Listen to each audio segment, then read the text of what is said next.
So today I'm going to be tying the blood knot, and the blood knot is great for tying two lines of similar thickness to each other. It's a really strong knot. It has very little diminished break strength compared to some other knots that you can tie.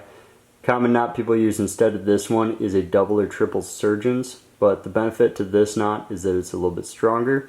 It ties completely in line here, so you can see there's no kink here where your line is hinging if you're casting a lure or flies on it. And the other real big benefit to this knot is that you don't need access to these running lines that I'm holding on to tie it. You only need access to these terminal ends here.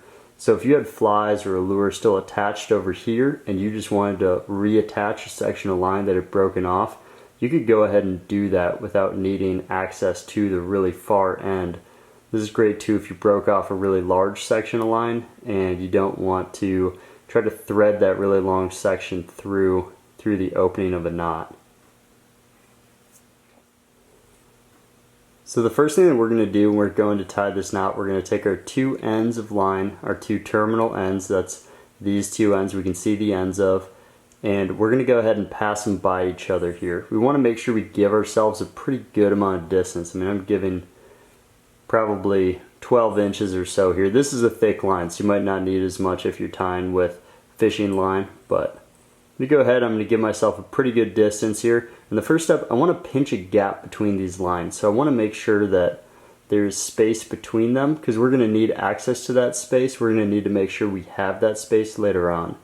I found that one of the biggest tricks to tying this knot is making sure that we're controlling all of the ends throughout the entire tying of it. So with this hand, I'm going to make sure I'm holding on down here to this running line. I'm doing the same thing over here so that those ends aren't just free to mess around and get tangled with each other.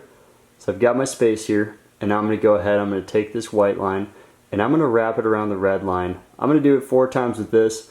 Typically with fishing line I do it 5 times, but I'm going to go ahead and wrap it around. Do 4, it'll be a little easier to tie with this type of line. So you got 2 there, 3 there, 4. I'm going to take my tag end now, this little end right here, and I'm going to pass it through this gap that I'm pinching right now. So I still want to make sure I'm holding on to the end. I like to pinch over here so I'm still controlling it, can't come unraveled on me. I'm going to go through the gap here, and once I pass it through, I want to now transfer this so I'm holding it with my right hand. This is a great stopping point in the knot. I'm holding on to it, I have that space maintained. This tag end is through there, I have control of it. So now that I've passed off, I want to make sure that I still have this gap that I'm holding here because I'm going to need it again. So when I tied that side, when I wrapped the white side around the red there, I spun it, we'll call it clockwise. So I went around clockwise, I guess we'll call it counterclockwise. Went around, I spun it counterclockwise, so now when I do the red, I want to come the opposite direction. So we'll call that one clockwise.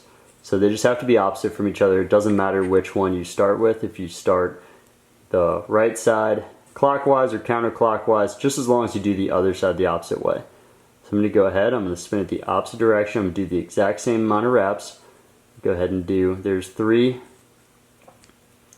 okay, and we got 4, and now we can see I have to pass this tag end right here through the gap, and I need to go the opposite direction. So this one over here went through this direction, so my next one needs to come this direction. So I'm going to go ahead, I'm going to pass it through that eyelet right there, and we can see I essentially have the knot. Holding in place right now. All I need to do is go ahead and snug it up. You do want to make sure you kind of hold on to these tag ends as you snug it up. Sometimes, especially with fishing line, they can slip right out and then your knot comes untied on you. Make sure you tie it really tight, pull it really tight there. Go ahead and make sure your tags are pulled all the way tight. The tighter you can get your knot, the more break strength it's going to have. It's going to be stronger because it won't be able to slip at all. If a knot slips at another point later on now, that's when you can have serious friction that occurs, and that can break your line really quickly right in that spot or allow it to come undone. So we can see we have that blood knot now, it's straight in line. One really clear symbol that we tied this right is that the line should be coming out opposite ends. So if we see them both coming out one end, kind of like this, then we know that we did it incorrectly. They should naturally want to fall to opposite sides there. That's one clear symbol. If they are coming out the same end, it's not completely lost. It's not going to be quite as strong as doing it the right way, but it's still okay. I typically do go ahead in that case though and just retie it. But there you have it, guys. There's a blood knot.